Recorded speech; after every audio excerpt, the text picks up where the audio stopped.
welcome back. It's another episode of the Better Learning Podcast.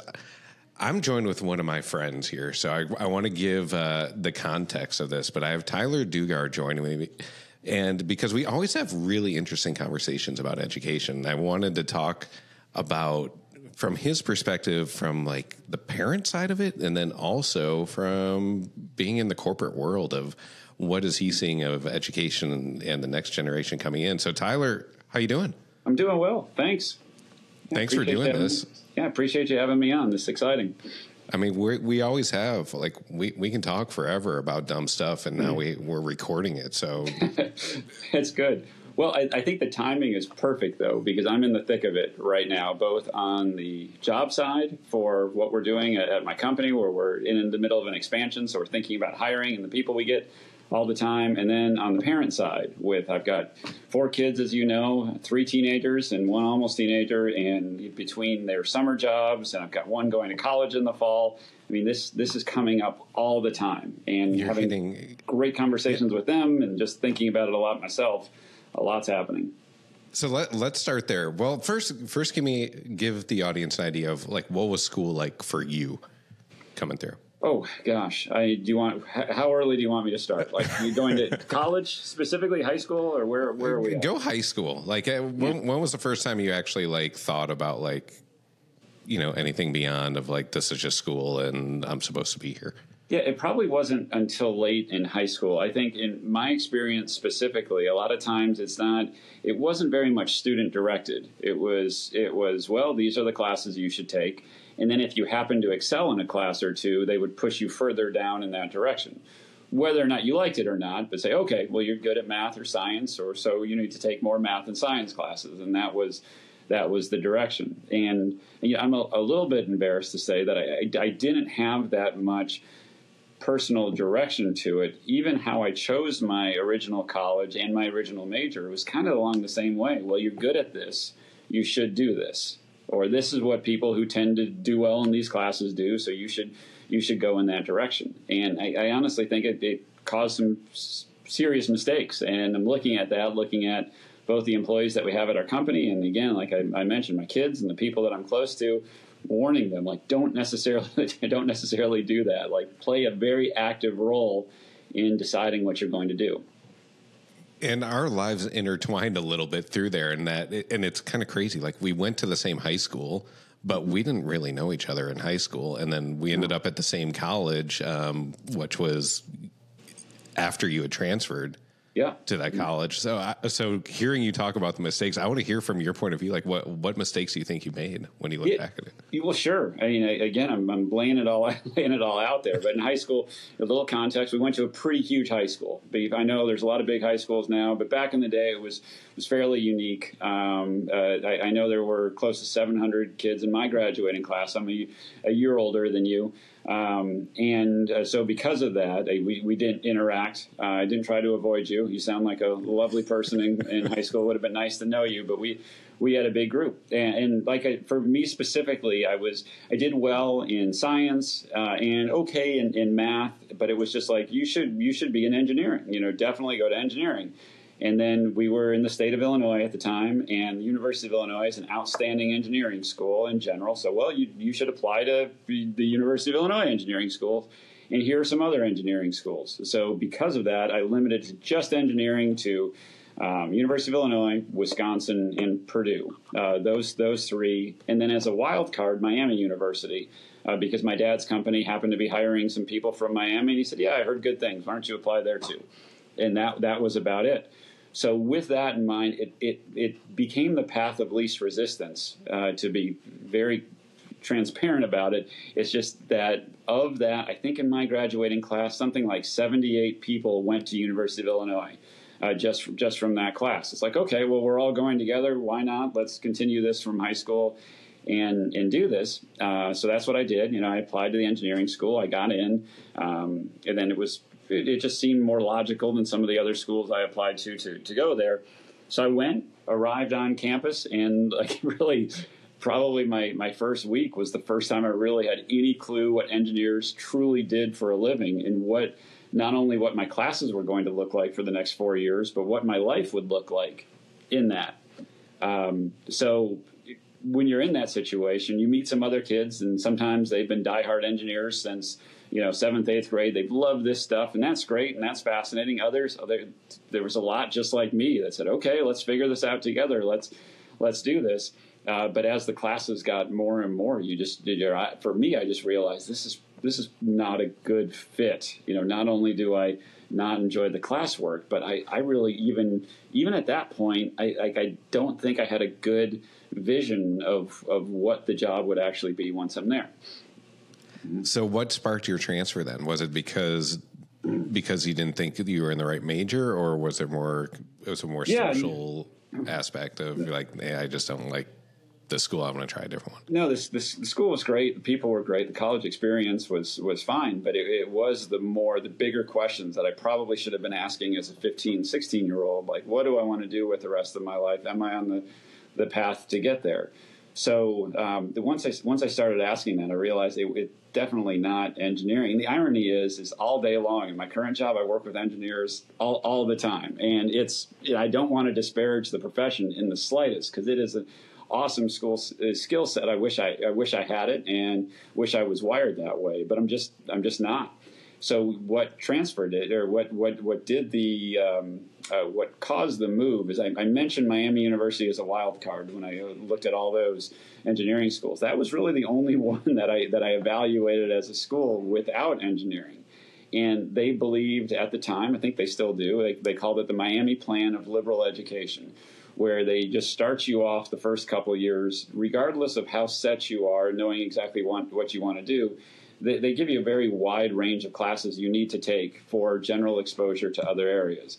And that ended up being fantastic for me, because when I transferred, I mentioned I was good at math and science. Engineering was pretty heavy on the math and the physics. The other things I liked were like the biology and the chemistry. I'm like, okay, well, I guess I'll go do that at Miami. I didn't learn my lesson all that well, but I started down that direction. But as part of that, I took psychology and sociology and gerontology, a few other, even like a art history class that I never thought would do anything for me, but it really opened my eyes to different things. And I kind of saw that, okay, well, you can kind of craft your own path and do different things that besides that career path that I thought I was on. So hearing that, you had way more thought behind all of this than I did. Good to know. So, I guess that's not surprising on that, but hearing like that there was, whether, in your eyes you think was later, now as a parent looking at your kids, your teenagers, one starting college, how much discussion or how much parenting comes into that, or if you ask your kids now, do you think they would have very same perspective to what you had? Yeah, no, I don't think I fixed them completely. The part of what I'm trying to do is avoid inserting my bias as much as I can in their career path. I remember my oldest daughter, she's the one getting ready to start college. I'll tell some stories about her in a minute, but my next son, who's 16 years old right now, he told me when I think he was 8 or 9 years old, when I asked him what he wanted to do with the rest of his life, and he said, "Dad, I've thought about it." He's a very cerebral guy. He said, I want to be into landscaping, because he just loves being outside. He loves, if it's digging, if it's dirt, if it's just being outside, that was him. And in my suburban trained mind, I immediately start thinking, I'm like, yeah, that's a great idea. Like, you could start on your own. You could have your own business. You could, have a franchise. And I'm plotting the way for him to become the tycoon of landscaping. And quickly, as I'm talking to him, he's like, no, you don't understand. I want to be the one to do the mowing. I want to be the one to do the mulch. And that's what he loved doing.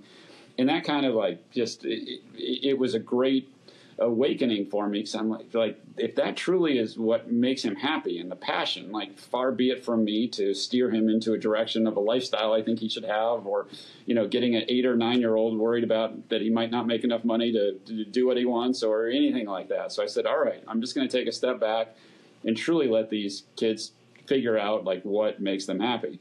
And I started with him, because the irony is his best friend started a business. When they turned 16, he bought an old truck and he started a landscaping business. And of course, he hired my son Jack as his only employee. And he has got Jack working so much, like all the time. This kid's off doing great things. Jack's doing the grunt work. And I just asked him like last week, and I'm like, how do you feel about landscaping? And it had been many, many years. Do you remember you want to do that? He's like, I absolutely hate doing it for a living. Like, I still love being outside. I still love like working in our yard, but this has been good because I don't want to do it. And that's a pretty extreme example, like trusting like an 8-9-year-old what their take would be. But it's like, I love the fact that he finally got to experience what this, what it is, and realize I can appreciate it, but this is a lot tougher than I thought. It's not something I physically, it's so demanding. It's one thing to do it 5-10 hours a week. It's another thing to do it 20-30 hours a week. And that just puts some clarity to his decision-making process. And if you switch over to then my daughter, I told you the timing is excellent. We were at her nursing school orientation for college. She's entering as a freshman. She's never done nursing. She's done a lot of volunteering in other areas, but she's decided that she loves nursing, and that's great. And I talk to her all the time. I think it's one of the best professions anybody can get into, assuming they like people and have a heart for people. But it's like, as far as opportunities go in life, it's amazing. But just even observing her on the tour as she's going through and learning about what classes she'll be taking and what she's doing, kind of like standing back, trying not to interject myself, seeing like, is this affirming her decision or is this steering her the other way? Like, maybe she doesn't want to be nursing. And if she decides she doesn't on this tour or in the next few months before she starts, awesome to learn that now than 2-3 years into her program and figure that out. Right. So at this point, I am all in on like, hey, let's spend some time. Like, Mrs. Smith, she's a nurse. Mrs. Davis, she's a nurse. We've got a new cousin that married a man who's a travel nurse. Spend as much time as you can with these folks and just figure out, like, is this something you truly want to do? If not, great, but let's figure it out as early in the process, because so many people that I've met over the years, I was one of them, end up changing their major so late, or they're a sophomore, junior in college, and say, this isn't it. And like, they end up choosing based on, I still want to get out in time. Like, I still want to finish in 4 years or 4.5 or 5. What other options do I have? And that might be far more limited than what it would have been a couple of years earlier had they made a different decision. Yeah. So what are your thoughts on as far as how the schools are viewing it? Because I think you even phrased, and I don't, when I asked you about school, you phrased it of, I think your kid's career path or something about their career. Is that coming from you, or is there anything coming from the school that you think is helping direct it one way or the other? I think a lot of it ends up coming from the school. I mean, I'd love to say that I'm, I hope I'm a huge influence in the kid's life in general, but just certain key teachers and key experiences in school make a big difference. Like the daughter that I mentioned, she wants to be a nurse specifically because of an anatomy teacher she had last year that kind of just cemented it, and favorite teacher ever, absolutely loved the experience and got her to look at that seriously. I think if you go with what I mentioned, my high school experience, I was good in these areas, so people kept kind of building that praise or putting in that direction because there's some success there without ever stepping back to ask. I see that happen a lot, where you start doing well in an area, so that should be the career and being pushed forward into that.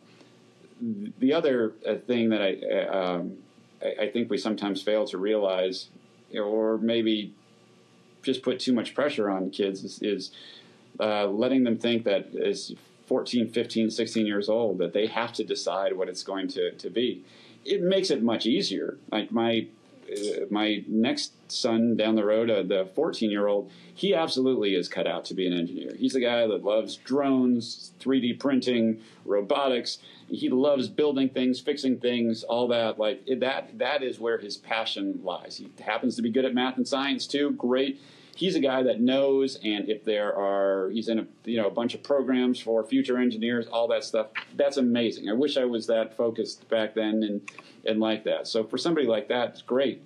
But I think if you get to the point where you're 16, 17, and 18, and that's not really you don't know that, then the best thing you can do is just start being exposed to lots of different things. And maybe, if nothing else, you can rule out things, saying, this is fantastic. I always had great things to think about medicine, but it turns out I really don't like the sight of blood, and I don't like having 10, 12 years of education after high school. And just, go down the list and realize, all right, what doesn't fit and how I can guide the education. The biggest tragedy, though, is when people come out and just sign up for something because they think they have to, or they're at that stage of life where they choose a major in college. If they go into it blindly, that's a big decision that's sometimes very hard to get out of. So you and I have had this discussion a lot of college and how much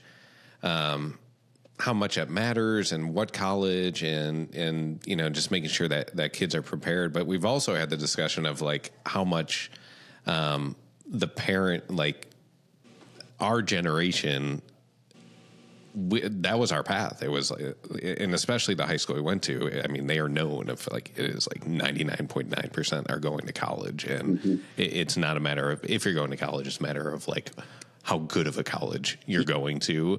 And there was a status piece of that. How much are you seeing like from your friends and people in your community?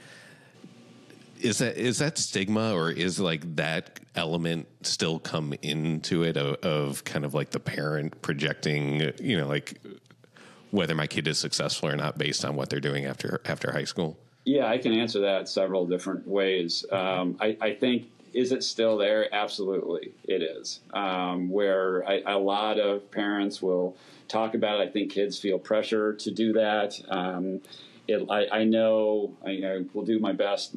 Actually, I'll do it well, not to mention any names, but I've got one very close friend in Nashville where I live, and he is willing to put him and his wife in very serious financial jeopardy to allow his kids to go to a certain school out of state that's no better than our schools in state, but just because that's where the kid wants to go. And he said it just sounds much better to say they go to X than to say they go to Y, and it's going to impact his retirement plans and lots of other things. So, unfortunately, I think that's definitely there. Practically, from my perspective in the business world, that it gets less and less significant every year as we go. Like I mentioned, we're in the middle of an expansion. We're hiring lots and lots of people. Where they went to college has almost nothing to do with our desire to hire them. My personal bias when I look at it, it's I think it's interesting, but sometimes I question like, is that too far away? Like, do they have ties to that part of the country? We better ask those questions. Are they trying to get back to it? But I don't look at it as an indication of their skill set. Unless we have other folks that we've hired from that place that have great things to say about it. Where the exception to that is we are here in coming to you from Macon, Georgia right now, and there's a great local university called Mercer. Mercer has a wonderful engineering school, and we have a good relationship with them as a company, for example. So we, for that place, that would have preference because we know them, we've got good relationships, we have a good experience, they're part of our community, all of that's there. But anything else, whether it's if it's a Harvard versus a small state school, not necessarily anything. That's my line of work, where we hire sales and quality engineering, maintenance, some technical skills. If you're looking to hire, maybe it's financial or attorneys or even surgeons, there might be a difference. I know there is a difference in prestige in some of those, but typical undergrad job, I don't think that's something that exists in the hiring today. Well, that's a good transition into it. So if you're not looking at the schools, then I know I can answer it from our point of view, but from a bigger company, what's the criteria then? Like how do you decide who you're going to hire? Or I'm going to even take a step back. Who do you even decide who you're going to interview? Sure. I mean, the interview, a big part of it is referrals as much as we can possibly have. Because if you've got somebody that we know is a proven success, and they're willing to speak very highly of you, that means a lot in our company, because we're not so big that it's just a huge 40, 50,000 person company and nobody knows who recommends them. If somebody struggles, okay, there you are. If somebody struggles, that's going to reflect poorly on the person that referred them. So that being said, there's a lot of just non-negotiables as we look at resumes and we review. We're looking at mostly their experience and what they've done, and our interviewing process is all behavior based. So we try to figure out specifically like the traits that we're looking for. When in the past have they had to use those, and how they reacted in certain situations that they're presented by. Those referrals do you mean, is that mainly internal, coming from employee referrals, or from like those relationships that you have at the college level? Yeah, well, a little bit of both. I mean, I think the dream for me personally, and we don't always have this, is the personal referral, though, because if I do that, if I say, hey, I've got this great friend, Patrick, he's looking to fill this open position we have, and I talked to the hiring manager, I'd like you to interview him. Not only does Patrick, if he gets the job, he's going to realize, oh, well, Tyler recommended me for this, I want to do well for Tyler, but I also have an interest in Patrick, because I'm the one that I put my reputation on the line. So I'm not only just hoping that he does well, I want to be there every step of the way and make sure, like, how's it going? How did orientation go? Is there anything I can help you with? All that. Like, I have a very vested interest in making sure he's successful there. So that's a big part of it. And then we would know that there's the connection, and that hiring manager would know that I'm involved, as opposed to getting a great looking resume, but it might be, not to pick on any geographic region, but say it's from great school like Cal Berkeley, wonderful school on the West Coast. We have that person, and they're coming, and their engineering pedigree looks fantastic and all that, but we don't know much about them, except we're moving them across the country, and we don't know, they're starting totally fresh. So at least with somebody that's based on, we have a relationship with the university, or they have a relationship with the community. They've been here before. They did their school. They grew up here. Whatever it happens to be, we're starting with something that we can build on them. So it sounds similar to what I would have said to recruiting, or how you would get a job out of college, like when we were coming out of college. Mm-hmm. I mean, from your point of view, is it pretty similar, like recruiting process, or have there been different aspects that have kind of changed that whole approach? Yeah, it probably is fairly similar. I had an experience a couple of weeks ago that still sticks in my mind. It's crystal clear. A couple of months ago, actually, but I spoke at the group of the National Society of Black Engineers, that they have a chapter here at Mercer University, and we went and just gave a talk about our company, some of the things that we do. I was there with a few of our. I was the only non-engineer in the room, I think, so that was awkward. But aside from that, it was great. But hearing the questions that these students, who are all juniors or seniors getting ready to enter the labor market, were asking, it was fascinating to get their perspective, because I think this is probably where you and I were back in the day. And where it's like they're just hoping to get a job, and they're excited if they get interviews, and they're like, yeah, I hope, and they've got numbers in mind and how much they want to make, but they're just thinking that they're just hoping somebody chooses them. In the reality of the business environment right now, all of these students were just remarkably skilled and super impressive, and I had to tell them flat out, I'm like, you guys have it reversed. Like, all of these folks who are going to be interviewing you, and they were getting ready to go to a big conference, are desperately hoping that you select them. It's not the other way around. Like, you have the skills, you have the pedigree. It might just be a matter of communicating that effectively, but if they know who you are, they're going to want you desperately. So don't be so flattered to get the job and say, oh, thank goodness I got the job. I guess I'm going to figure out what I'm going to be doing when I get there. Those are all the tough questions you've got to ask ahead of time, because if you've got, 10 companies, there's going to be one of them that's awesome and one of them of the 10 that's probably not that great. So what questions can you ask and what experiences can you look for to figure that out on the front end, so you don't take the job because it was the highest salary or what the best location, whatever it was.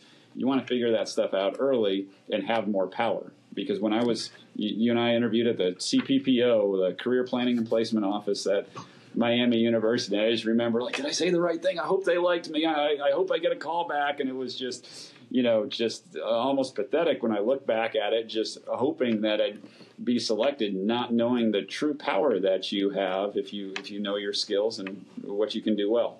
Well, it's interesting because even you saying that, it's probably the first time in their lives when you think about it, because the way it's set up right now, where it's like you got to fight to be able to get into college, like you have to prove them. This is like the first time where it's almost, in some ways reverse. So I could see how it's really hard to have that perspective instead of fighting for someone to accept you versus saying like, hey, I want to make sure this is the right place to be. I'm with you. I think that's one of the things that does not happen enough is there's not enough questions from the applicant of trying to figure out, is this the right fit for me or not? And, hearing from you on a bigger company where we're a smaller company, ours is a pretty simple lens to it. We're trying to figure out, is there a culture fit? We do like one assessment to get an idea of like what their natural tendencies are. And then we have this conversation of, do they get it? Do they want it? Do they have the capacity to do it? And for us, I always say, like, there's nothing that we do that's that complicated. Anyone, I feel like most people that have gone through our education system, they have the capacity to do our jobs. So now it's just a matter of, do they get what the role is and do they want it? So we're always just trying to foster, like, ask a lot of questions and make sure you get it so that you can answer if you want it. But it's a really hard thing because I do think everyone's natural tendency is like, I need to convince them to hire me. Yeah. Well, and then even the other side of it too is like, say they do take that job, and maybe even they realize very early on, like, hey, this is a mistake. I probably shouldn't have taken this. I don't like this company or this career field or whatever. If you hire somebody with high character, a lot of times they will try to convince themselves like, oh, the problem's me. I've got to change. I've got to force myself to like this or whatever. And that's good. As an employer, we certainly appreciate that, but it's not a very good long-term solution if they're going to be miserable. We don't want you to have give yourself a pep talk every morning to come to work and take one for the team. We ultimately want you to love it, realizing it's not going to be every day. There's some days where I have to give myself the pep talk to get going. But in general, it's got to be a good fit because you can't fake it forever. So as we're getting close to wrapping up, there's two questions that I want to get your perspective on. Because we do have a lot of school leaders in more in the K-12 sector that are listening to this, they hear parents all the time. So I want to preface, like, they do hear people, they hear the complaints, but they probably hear the complaints a lot louder than the things that they like. But what are the things that, if you had their ear, what would you really wish that they could focus on out of that K through 12 experience, as a parent and then also as somebody who's looking to hire the next generation?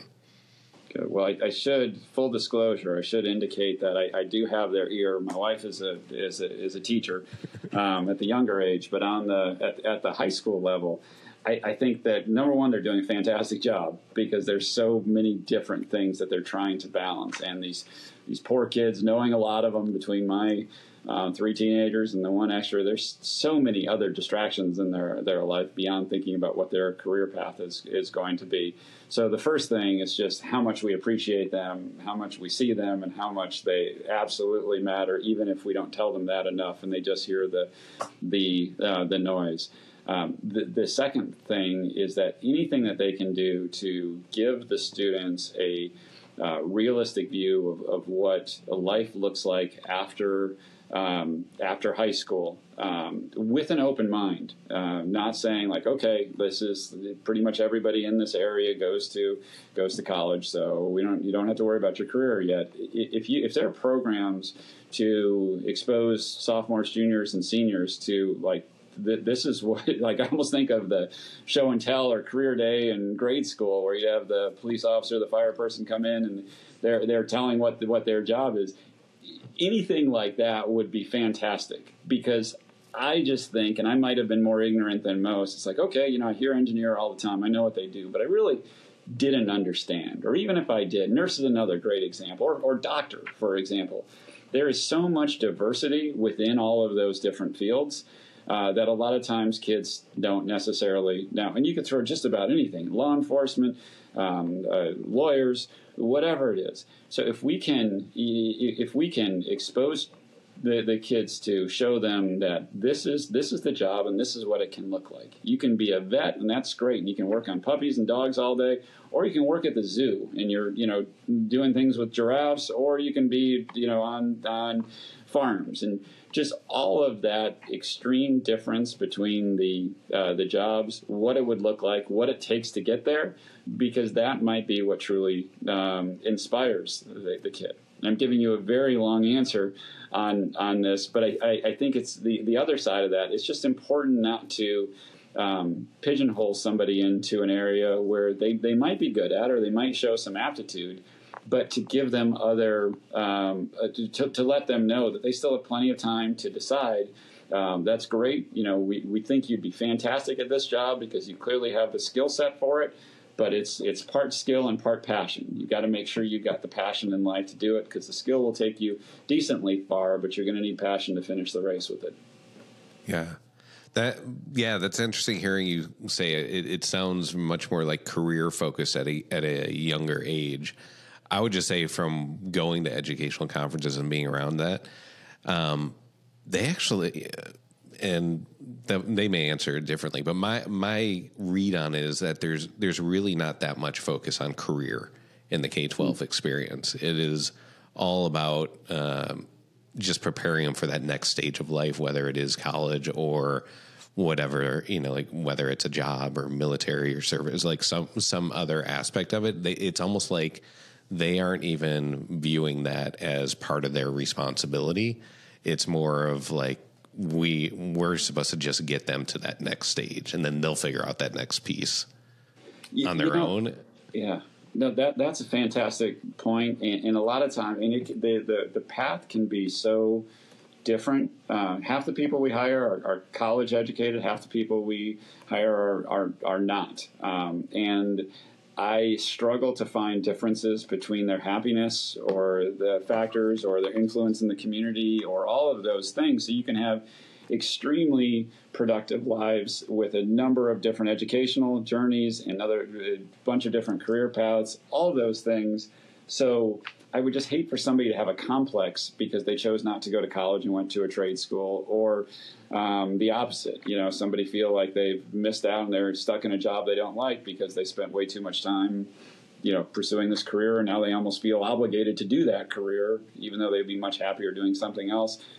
So, all that. Yeah. All right. My last thing before we wrap up here is of the younger generation that's coming into the workforce. Are you feeling like, well, what's your sense? Are you feeling like they're prepared, over-prepared, under-prepared, like attitude? Like, what's your general sense of kind of the next generation that's coming in to the workforce? I'm encouraged. I think there's extremes to it, and I also think there's a self-fulfilling prophecy with it, because I've known hiring managers in our industry that just assumes, okay, Gen Z acts like this, and that's almost like what they expect to hire, and they're like, all right, we're going to hire all these people that are going to have these challenges, and this is how we're going to fix them. And I think that's the bad way to do it, because there's so much diversity within every generation of how people act and how they behave and what type of workers they are. It's if you can identify what your company or organization needs and just search for those people, they're out there everywhere.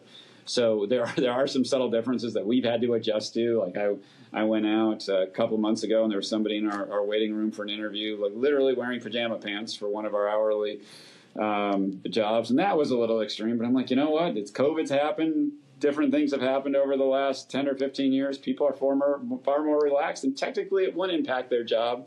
Still a little weird. So you see some of that where almost that like business professionalism, it's probably not quite where it was 15, 20 years ago. But as far as hope for the future, and will this generation, these next generations of employees be able to handle the workload and the responsibilities? Absolutely. I've seen some amazing things that certainly intimidate me, like, holy cow, like these guys are far more prepared than I ever was. And I'm excited. Yeah, I hope they don't replace me too soon. I need to work for another bunch of years. Yeah, no, that's a good way to wrap things up. I'm with you. I feel like I'm seeing like where my kids are at, and they're, you know, like just kind of the drive and them being able to like cut through what they see as the BS versus what like really matters. I'm continually impressed by it right now, whether it's, you know, the younger people that are working in our industry, and then also what I'm seeing at kind of like our kids and their peers.